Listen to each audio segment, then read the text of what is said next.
એના પાછા 7 દીપ છે, પાછા ચક્રને આકારે છે. આમ દીપો બધા ગોળ ગોળ છે. પેલો જંબુદ્વીપ વચ્ચોવચ્ચ આખા બ્રહ્માંડમાં આજે આપણો ભૂરલોક, એમાં વચ્ચોવચ્ચ જંબુદ્વીપ છે અને ચક્ર આકારે છે. જંબુદ્વીપની જગ્યા 1,00,000 યોજનના વિસ્તારવાળી છે અને એટલો જ પાછો સમુદ્ર, ખારો સમુદ્ર એને ફરતો 1,00,000 યોજનનો માપ ધરતો. ઈ સમુદ્રથી પાર કરો એટલે પ્લક્ષદ્વીપ આવે છે, ચારે બાજુ પ્લક્ષદ્વીપ. એમાં જે એને ફરતો જે દરિયો છે ને, જેમ આપણા પૃથ્વીને ફરતો ખારો દરિયો છે, એમ પ્લક્ષદ્વીપને ફરતો દરિયો શેરડીનો રસ. એ તો કાઢવો નહીં પડતો હોય, શેરડીનો રસ તૈયાર મળતો છે પીવા માટે. પછી ત્રીજો છે સાલમલી દ્વીપ, એને ફરતો દરિયો છે, એ તો દારૂનો છે. આખો દરિયો ભર્યો હોય, માણસો કદાચ એવા રહેતા હોય ત્યાં કને. એ 1,00,000 યોજનના વિસ્તાર વાળો છે સમુદ્ર.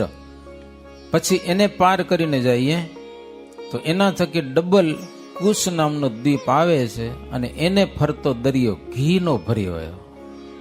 એને ગાય ભેંસોની જરૂર નહીં પડતી હોય લાગે. અને 16,00,000 યોજનનો છે. એને ફરતો ક્રૌંચ દ્વીપ છે અને એને ફરતો જે સમુદ્ર છે ક્ષીરો દધી, દૂધ દહીંનો સાગર, દૂધનો સાગર છે લો ને, ક્ષીર. એને ફરતો શાકદ્વીપ છે, એનાથી બમણો, અને એમાં એને ફરતો દરિયો છે દહીંનો આખો ભરેલો છે. અને 7મો દ્વીપ છે પુષ્કર, એને ફરતો મીઠા પાણીનો સમુદ્ર છે. આપણે ખાલી એક જ ખારો જોઈએ છે, બાકી બ્રહ્માંડ બહુ મોટું છે અમને. અને 64,00,000 યોજનનો છે દ્વીપ, અને સાગર પણ એટલો જ બધો છે. તો મહારાજ કે આ 7 દ્વીપ છે એવા વિચિત્ર, એની વચ્ચે સૌથી પવિત્ર જંબુદ્વીપ છે. અને જંબુદ્વીપમાં પણ પાછા 9 ખંડ છે, 9 ખંડો હો. અને એ 9 ખંડને ફરતો મેરુ પર્વત છે આખો. અને એ મેરુ પર્વત આખો હોનાનો છે, આખો પ્યોર સોનું. પણ આપણે ત્યાં જવા માંડેલું ને સોનું ખોદી આવે જ્યાં કોઈ મૂકે, પહોંચાતું નથી, ત્યાં છેટો બહુ હોય. અને મેરુ પર્વત થકી ગંગાજી પ્રગટ થાય છે. મહારાજ કે ગંગાજી વહે છે. ત્યાં એક શિખરનું નામ કૈલાસ, તેમાં શંકરનો છે નિવાસ. એક શિખર વાળો કૈલાસ છે, એમાં શંકર ભગવાન રહે છે. અને મેરુ પર્વત ફરતો છે આખો. એની તળેટીમાં ઈલાવર્ત નામનો ખંડ છે, અને ત્યાં શંકરષણ ભગવાનની ભક્તિ થાય છે. અને મહાદેવજી મુખ્ય ભક્ત છે. બોલો, શંકરષણ ભગવાન છે અને મહાદેવજી મુખ્ય ભક્ત, બીજા ભક્તો ઘણા બધા હશે.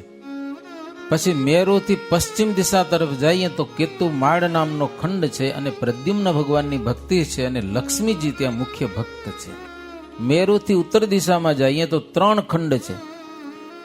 એક રમ્ય ખંડ છે, ત્યાં મત્સ્ય ભગવાનની ઉપાસના છે અને મનુસાવરણી ભગત છે. ઉત્તર દિશામાં હિરણમય ખંડ છે અને કુર્મદેવ ભગવાનની ભક્તિ છે, અને અર્યમા મુખ્ય ભક્ત છે. તેથી ઉત્તર દિશામાં જઈએ તો કુરુ ખંડ છે, વરા ભગવાન છે, મુખ્ય ભક્ત પૃથ્વી છે એની. મેરુથી પૂર્વ દિશામાં જઈએ તો ત્યાં ખંડ છે ભદ્રાશ્વ નામનો ખંડ છે, અને હયગ્રીવ ભગવાન છે, ને મુખ્ય ભદ્રશ્રવા નામના ભક્તો એ મુખ્ય છે. આ 3 ખંડ મેરુથી દક્ષિણ દિશામાં છે બધા હો. હા, એ મેરુથી દક્ષિણ દિશામાં હરિવર્ષ નામનો ખંડ છે, ત્યાં નરસિંહ ભગવાન છે અને મુખ્ય પ્રહલાદજી ભગત છે. અને ત્યાંથી દક્ષિણમાં કિમ પુરુષ નામે ખંડ છે, ત્યાં રામચંદ્રજી ભગવાન છે અને હનુમાનજી મુખ્ય ભક્ત છે. એના થકી દક્ષિણ દિશામાં ભરત નામનો ખંડ છે. મહારાજ કે એવું શાસ્ત્રોમાંથી જોવા મળે છે. ભાગવતમાં બધી પંચમ સ્કંદમાં બધી કથા લખાયેલી છે. અને ત્યાં નરનારાયણ ભગવાન છે અને નારદજી મુખ્ય ભક્ત છે, અને ભારતીય જનતા નરનારાયણ ભગવાનની ભક્તિ કરે છે. તો મહારાજ કે એવી રીતે 9 ખંડો છે શાસ્ત્રમાં, શાસ્ત્ર પ્રમાણે મહારાજ કે. તો આટલું બધું મોટું બ્રહ્માંડ, એ આટલા બધા ખંડો, એમાં જે ભરતખંડ છે ને એ સર્વ કરતા શ્રેષ્ઠ છે મહારાજ, એ સારામાં સારો છે. બીજે છે બહુ ભોગ વિલાસ, પણ કલ્યાણની નહીં આશ. મોક્ષ થાય ભરત ખંડ માયા, માટે સૌથી તે શ્રેષ્ઠ ગણાય. ભરત ખંડમાં દેશ છે તેની સંખ્યા 25.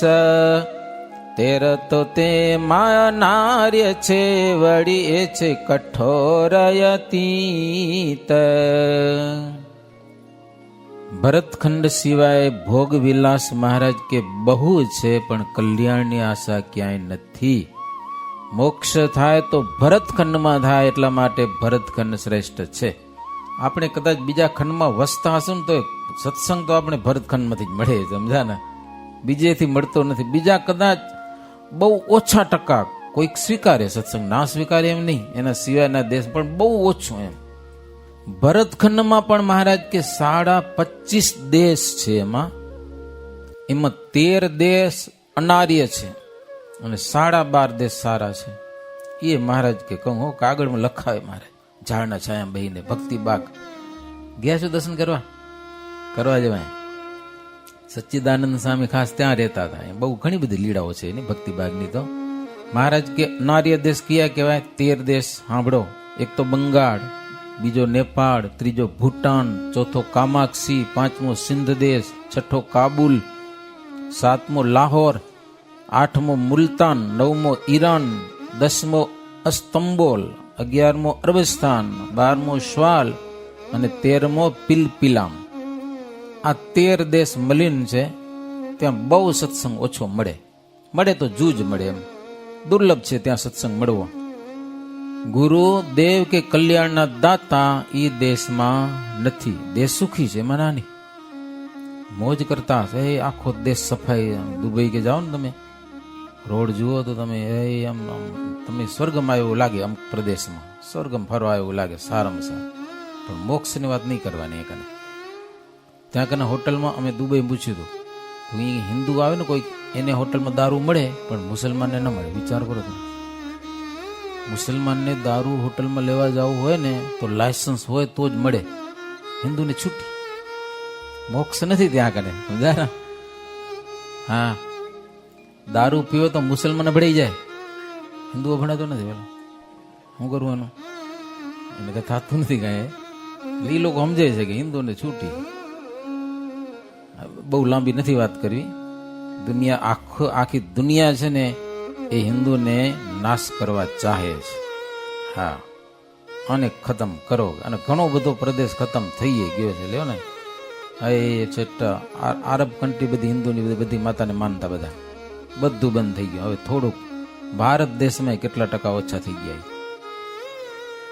તો મહારાજ કે આ બધા દેશ છે ને અનાર્ય છે, 13 દેશ. મોક્ષની વાત બહુ ઓછી મળે. હવે આર્ય દેશ જ્યાં મુક્તિ મળે એવા દેશ બતાવે. એક તો પૂર્વ દેશ, ભારતમાં પણ જગન્નાથપુરી કે રામેશ્વર કે પૂર્વ દેશ કહેવાય. બીજો વ્રજભૂમિ બધી ગોકુળ, મથુરા, વૃંદાવન, વ્રજભૂમિ. બીજો માળવા દેશ છે, મરુ દેશ છે એટલે રાજસ્થાન આવે. પછી પંજાબ, ગુજરાત, દક્ષિણ દેશ, 8મો તિલંગ દેશ, 9મો મલબાર, 10મો દ્રાવિડ અને 11મો મલાર. અને આખો સોરઠ પવિત્ર, અડધો કચ્છ. કચ્છને અડધો કાપી નાખ્યો. અડધો કચ્છ પવિત્ર છે, અડધો અપવિત્ર છે. તો 12.5 દેશ છે ને એ સ્વચ્છ છે.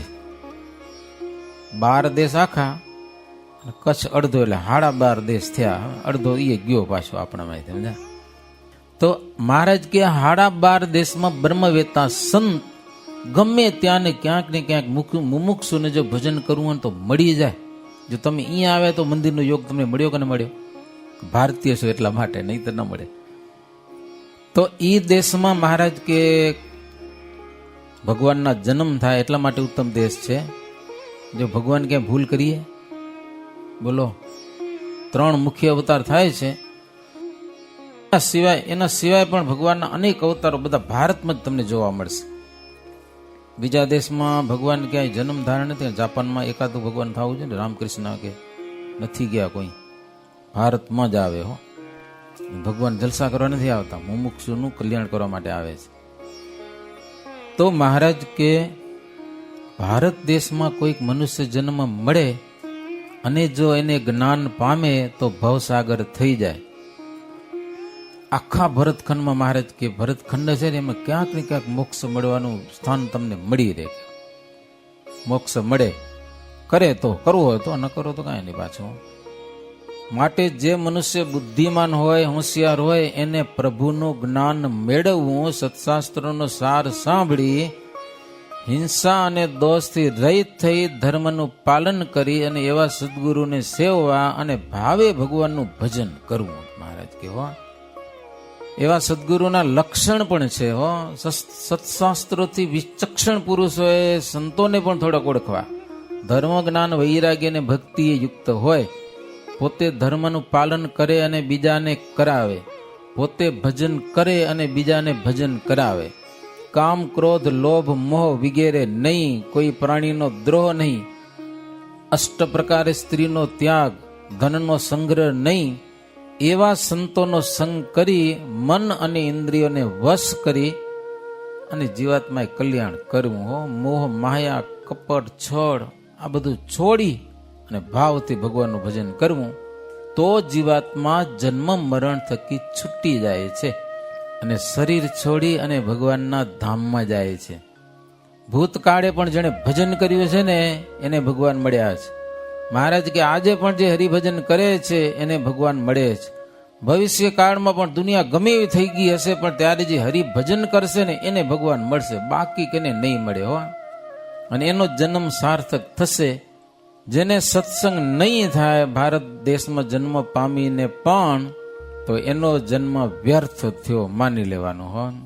પછી તો નરકના કુંડમાં પડશે અને એ પીડા ભોગવશે નરકની અને મહા દુઃખી થશે કે હા. ઘણા કલ્પ જતા આવે પાર, પછી જાય 84 મોઝાર, ઘણે કાળે મનુષ્ય ભવ મળે, ત્યારે પણ ભજને ભવ ટળે. મહારાજ કે એકવાર મનુષ્ય જન્મ છટકી ગયો, ફરી વાર આવવો છે ને 184 જાશે પછી આવશે. ક્યારે આવશે એ તો કથા આવતીકાલે આવશે. બહુ સમય પછી મનુષ્ય જન્મ મળે છે, પણ એટલા સમય પછી મળવા પછી પણ જો હરિભજન કરે તો ભાવ ટળે. ભાવ એટલે જન્મ મરણ, ભાવ સાગર જેને કહેવાય ને, તો ટળે. ત્યારે પણ જો પાછું હરિભજન ન કરે તો પાછો ભવસાગરમાં પડે. એવી સુંદર કથા છે હો. દુર્લભ નર દેહ દેવ જાણે, તનુ મળવા અતિ આશ ઉર આણે, જન્મ મરણ દુઃખ અંત જેહ, નર તનથી જપમાય સદ્ય તેહ. મહારાજ કે બહુ દુર્લભ મનુષ્ય દેહ છે. જન્મ મરણનો અંત પણ મનુષ્ય દેહથી થાય છે, બીજા દેહથી નથી થતો. એટલા માટે મનુષ્ય દેહ જેને મળ્યો છે એને બીજી બહુ માથાકૂટ છોડી અને હરિભજન કરીને જન્મારો સફળ કેમ કરી લેવો એ લક્ષ્ય મુખ્ય રાખવું. બાકી તો ધંધો કરવો, વ્યવહાર કરવો, પરિવારની સાથે હળી મળીને રહેવું એ તો બધો વ્યવહાર છે. પણ મુખ્ય લક્ષ્ય શું રાખવું કે આ જન્મે આપણું કામ કરી લેવું છે બસ. એ માન અભિમાન સન્માન તે બધું એનાથી થોડાક પર થઈ થોડાક આગળ નીકળી જાઉં. હાવ આ કચરા મને પડ્યા રહેવું પછી એને મારું અપમાન થઈ ગયું હોય કે મારું કોઈ નામ ન લીધું હોય કે એ હાવ કચરો હોય, સમજાય ને. મારું સન્માન નથી હોય કે મારું કોઈ નામ ન લીધું હોય કે મારી કોઈ વાત ન રાખી.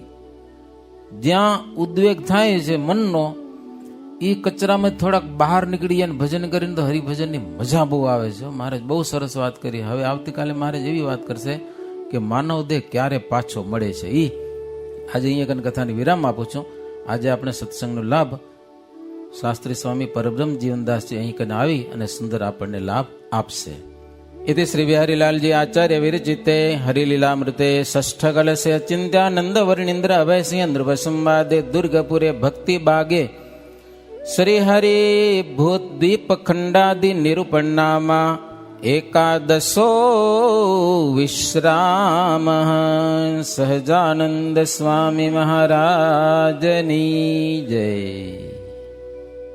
शरणागत पाप पर्वतम गणयित्वा न तदीय सद्गुणम अणुमप्यतुलम हि मन्यते सहजानंद गुरुम भजे सदा। ઈષ્ટદેવ પરાત્પર પુરુષોત્તમ નારાયણ સર્વાવતારી સ્વામિનારાયણ ભગવાન, પૂજ્ય સંતો, વહાલા ભક્તો, સૌને ભાવભર્યા જય સ્વામિનારાયણ. સરસ ભક્તો, આજની કથા બહુ દિવ્ય અને અદ્ભુત કથા હતી. આ ભરતખંડ ઉપર મનુષ્ય જન્મ પામીને ભગવાન સુધી પહોંચવું એ બહુ અઘરું કામ છે. પહેલાં તો એ કે મનુષ્ય જન્મ મળવો એ જ દુર્લભ છે. તુલસીદાસજીએ કહ્યું કે બડે ભાગ્ય મનુષ્ય તને પાવા, સુર દુર્લભ સદગ્રંથ ન ગાવા. દેવોને પણ દુર્લભ આવો આ મનુષ્ય જન્મ, અને એ મનુષ્ય જન્મ પામ્યા પછી ભગવાનની ભક્તિ થવી અતિ દુર્લભ છે. મહારાજ વચનામૃતમાં પણ કહ્યું, આ સત્સંગમાં આવ્યા પછી દુર્લભમાં દુર્લભ શું છે? સત્સંગમાં આવ્યા પછી સત્સંગમાં આવ્યા પછી દુર્લભમાં દુર્લભ જો કોઈ હોય તો ભગવાનની પ્રાપ્તિ થવી એ દુર્લભ છે. આપણે મંદિરમાં આવીએ, સત્સંગ કરીએ, ભજન કરીએ, પણ ભગવાન જો ન ઓળખાણા હોય ને તો એ દુર્લભ છે. સ્વામિનારાયણ ભગવાન આપણને સૌને મળ્યા, અને નિષ્કુળાનંદ સ્વામીએ કહ્યું, ભાગ્યા જાગ્યા રે આજ જાણવા, થયા કોટી કલ્યાણ, ઉધારો નરયો એહનો, પામ્યા પ્રભુ પ્રગટ પ્રમાણ. હે ભાગ્યા જાગ્યા રે આજ જાણવા. આપણા કેટલા ભાગ્ય છે બોલો, કેવા ભગવાન આપણને મળ્યા. સિંહાસનમાં બિરાજમાન બાલ સ્વરૂપ ઘનશ્યામ મહારાજ, પ્રગટ પુરુષોત્તમ સર્વાવતારી સ્વામિનારાયણ ભગવાન એ આપણને મળ્યા. એનું આપણે ભજન કરીએ છીએ. એ ભગવાનને રાજી કરવાના છે ભક્તો. મનુષ્ય જન્મની દુર્લભતા તો આવી અને વાતો થઈ. ભૂગોળ ખગોળનું વચનામૃત પણ તમે વાંચતા હશો, કેટલી વાર વાંચ્યું હશે અને હજી પણ વાંચજો. એના પછી એક જ સાર લેવાનો છે કે આપણને મનુષ્ય જન્મ મળ્યો, એમાં ભગવાન મળ્યા, પ્રભુ ઓળખાણા, અને એનું આપણે ભજન કરીએ છીએ. આ લોકના કોઈ પદાર્થની ઈચ્છા નહીં રાખવાની ભક્તો, કોઈ પદાર્થની ઈચ્છા નહીં રાખવાની. મળ્યું છે, ભગવાને આપ્યું છે, હજી આપશે. આપણે ભગવાનના છીએ, એ તો મળવાનું જ છે. પણ પરમાત્મા મળ્યા પછી પરમાત્મા સિવાય બીજે કોઈ આશા ન હોય, કોઈ ઈચ્છા ન હોય. બસ પ્રભુનું ભજન કરીએ. સ્વામિનારાયણ સ્વામિનારાયણ. હે મારે સ્વામિનારાયણ ભજવા રે, મારે સ્વામિનારાયણ ભજવા રે, દુરીજનિયાના સંગને તજવા રે, મારે સ્વામિનારાયણ ભજવા રે. આવો અંતરનો ભાવ. આપણે ભોજન કરતા હોય ને, અહીંયા તો ઠીક છે, તમારે સારું એ માખ્યું નથી, નહીતર દેશમાં તો માખ્યું હોય એટલે ઉડાડવી પડે. આમ પછી સૂતા હોય તો મચ્છરે ઉડાડવા પડે, ક્યાંક આવી જાય તો. એનાથી કાંઈ ભોજન છોડીને ભાગી જવાય નહીં. મચ્છર આવે, મચ્છર કરડે તો પથારી છોડીને ભાગી જવાય નહીં. મચ્છર તો ગુણગુણાટ કરતું હોય, પણ દૂરી જનિયાના સંગને તજવા રે, મારે સ્વામિનારાયણ ભજવા રે. બસ આ જ લક્ષ્ય રાખવાનું. દુનિયામાં તો બધું ચાલ્યા કરવાનું છે. આપણે હજી શું સહન કરીએ છીએ બોલો? જે તે સમયમાં નંદ સંતો હતા, માર ખાધા, નંદ સંતોએ સહન કર્યું. એને આપણા વડીલ પૂર્વજોએ, ભક્તોએ ખૂબ સહન કર્યું અને ભગવાનને ભજીને ભગવાનને રાજી કર્યા છે. આપણે એવું કોઈ કષ્ટ છે? ભગવાનની દયાથી તમારી એ કામ ધંધામાં પણ કેટલી ભગવાન મદદ કરે છે, નથી કરતા? ભજન ભક્તિ કરવામાં તમારા પત્ની, તમારા બાળકો, એ સમગ્ર પરિવાર, પતિ પત્નીને, પત્ની પતિને કેવી અનુકૂળતાથી ચાલે છે? બધું ચાલે છે ને? આ કોની દયા? ભગવાનની. શું તકલીફ છે? કાંઈ નથી. સ્વર્ગ જેવું સુખ અહીંયા છે. એનાથી વિશેષ કહીએ તો મહારાજ તો એમ કહ્યું વચનામૃતમાં, જે આપણે આ સભામાં બેઠા છીએ ને એ અક્ષરધામનું મધ્ય છે. હવે આનાથી બીજું વિશેષ ક્યાં મળશે? પણ તોય આપણે રોયા જ કરીએ, મને આ મળે, મને તે મળે, મને એ આ બધા જલસા કરવાથી બધી રીતે ખાધે પીધે હું મોજ કરું. તો પછી આશા ત્યાં વાસા, જ્યાં આશા બંધાય ત્યાં વાસ ન બંધાય. અને વાસના વાળો પછી સ્વપ્નમાંય ન મૂકે. ખબર ને તમને? હા, એ સ્વપ્નમાંય સ્વર્ગમાં પહોંચી જાય. એ આપણે પુરુષોત્તમ ચરિત્ર પુષ્પમાળા ગ્રંથમાં એક વાત લખાણી. શ્રીજી મહારાજ સારંગપુરમાં હતા. સારંગપુરમાં આવી રીતે આમ સભા કરીને બેઠા છે. મહારાજ વાતો કરે છે અને સુરા ખાચર, અલૈયા ખાચર, બીજા બધા કાઠી દરબારો બધા બેઠા છે. એમાં મહારાજ આવી રીતે સરસ મજાની મહિમાની વાતો કરે. ભરતખંડની, મનુષ્ય દેહની દુર્લભતા, આવી બધી વાતો ચાલે છે. જોગાનો જોગ, જેમ સ્વામી હમણાં વાત કરીને સ્વર્ગની, એમ સ્વર્ગની વાત આવી. બોલ્યા ભાઈ બાજુમાં બેઠા હતા એક સુરા ખાચરની એકદમ પાછળ, અને જાતે સોની હતા. અહીંયા નથી ને કોઈ? અહીંયા તો ક્યાં હોય તોય શું વાંધો આપણને? સોની હતા, સમજ્યા ને? સ્વર્ગની વાતો થઈને એમાં સરસ મજાની વાતો, એમાં વર્ણન આવ્યું કે ઉમાં તો બધાય સોનાના મકાન ને એ ખાધે પીધે જલસો, હરો ફરો ને મોજ કરો. એના વિમાન વાહન બધા સોનાના, અને મારા વાલા દેવતાઓ એવી મોજ કરીને જલસો કરે ને, આવી બધી વાતો થતી હતી ને. તે સોની નથી, ભલા સ્વર્ગ કેવું હશે? એમ કરતા કરતા કરતા મજા આવી, પણ ઊંડા ઉતરી ગયા. થોડીક આંખ બંધ થઈ, ધ્યાનથી સાંભળે છે. ધ્યાનથી સાંભળવામાં ધ્યાન રાખવું પડે ને, ઊંઘે આવી જાય પાછી. ત્યાં ભાઈને ઊંઘ આવી ગઈ. એમાંય પાછું સ્વપ્ન થયું ને, સ્વપ્નમાં સ્વર્ગમાં ગયો. જેનું ચિંતન થાય ત્યાં જાય. જેનું ચિંતન થાય. તમે રાત્રે ભગવાનને સંભાળીને સુવો ને તો રાત્રે ઠાકોરજી તમારી સાથે રમવા આવે. ભગવાનને સંભાળીને સુવો તો એના એ ઠાકોરજી તમારી પાસે જમવા આવે, વાતો કરે, બધું જ કરે. પણ ફિલ્મ જોઈને સુતા હો તો બાજુવાળાને ધીબી નાખે કે નહીં? હા, ગામડામાં પેલા બહુ થતું આવું. મારા વાલા મોડી રાત્રે સુધી ફિલ્મ જોઈને આવે, પછી સુતા હોય, પછી વાતો કરે. કારણ કે જોયા પછી થોડીક વાતો તો થવી જોઈએ ને. તે વાતો કરે અને વાતો કરતા કરતા સુઈ જાય ને ઓને સ્વપ્ન આવે, રાત્રે ફેરવીને દેવો લ્યાને. એટલે આવું બધું ચાલતું હોય. એટલે સ્વર્ગમાં કે ગમે ત્યાં જાજો વાંધો નહીં, પણ ધ્યાનથી જાજો, એમ સંભાળીને. તો આ સોની સ્વપ્નમાં સ્વર્ગમાં ગયો. સુરા ખાચર બેઠા છે, મહારાજની વાતો સાંભળે છે ને આ હા શું આનંદ આવે. સુરા બાપુ કથા સાંભળે અને એને મોજ આવે.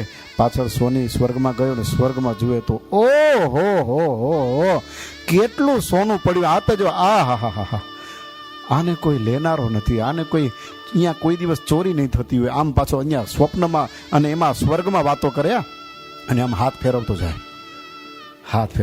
હા કેટલું સરસ મજાનું. અને આટલું બધું સોનું, અને એમાં મારા વાલા હાથ ફેરવતા ફેરવતા એકાદ ઈંટ હાથ આવી ગઈ. ડગતી હતી પાછી. બોલો, સ્વર્ગમાં. હવે કડીઓ કદાચ નબળો હશે, ભલા ચોટાડી ન્યુ અરખી કે જે હશે તે ડગતી હતી. સોનીએ પ્રયત્ન કર્યો, ડગે તો છે, ભલા લઈ લઉં તો સારું. ખસેડવા માંડ્યો. હવે અહીંયા શું હાલત થઈ?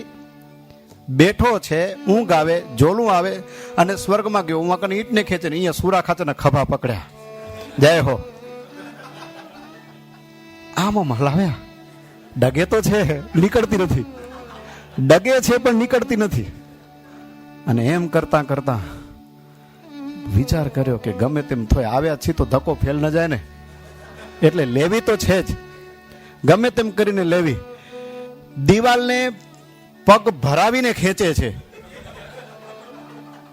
એટલે અહીંયા કેને પગ ભરાવ્યા?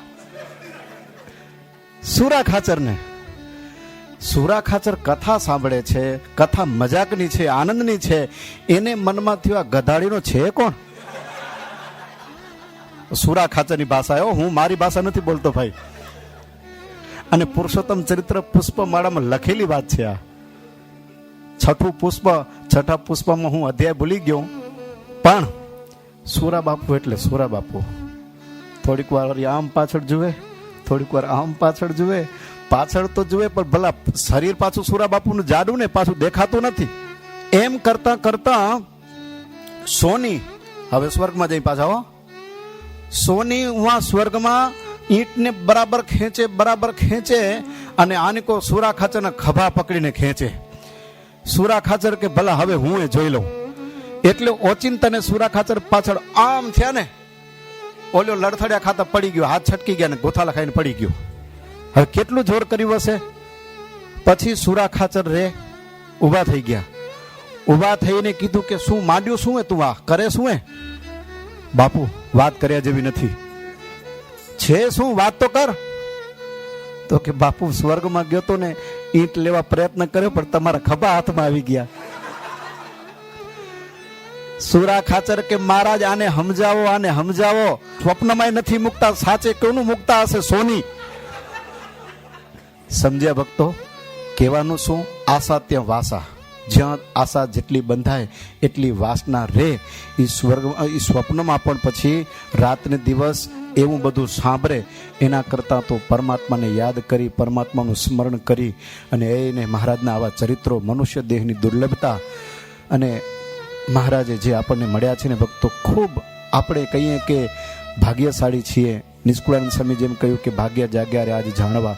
એક કલ્યાણ નહીં, કોટી કલ્યાણ થઈ ચૂક્યા છે આપણા. એક કલ્યાણ નહીં, દુનિયામાં પૂછો, એક હાંધો અને 13 તૂટે, આપણા 13 સાધ્યા અને બધાએ સકુશલ, બધાએ. અને પરમાત્માની દયાથી આપણે સુખી છીએ. બસ એ સુખમાં રહી પ્રભુનું ભજન કરી અને મહારાજને સંભાળીએ, મહારાજને રાજી કરીએ, એ જ ખરેખરું કરવાનું છે. એટલે જે મહારાજ વચનામૃતમાં વાતો કરે, જે મહારાજ આ કળશમાં વાતો કરે, જે મહારાજ અન્ય શાસ્ત્રો ગ્રંથોમાં વાતો કરે, એ જ મહારાજ પ્રગટ પુરુષોત્તમ બાલ સ્વરૂપ ઘનશ્યામ મહારાજ આપણી સાથે વાતો કરે, આપણી સાથે મોજ કરે, આપણને આનંદ આપે. એવા આશયથી ભગવાનની પ્રાર્થનાની સાથે અત્યારે આપણે આ કથાને વિરામ આપશું. બોલો શ્રી સ્વામિનારાયણ ભગવાનની જય.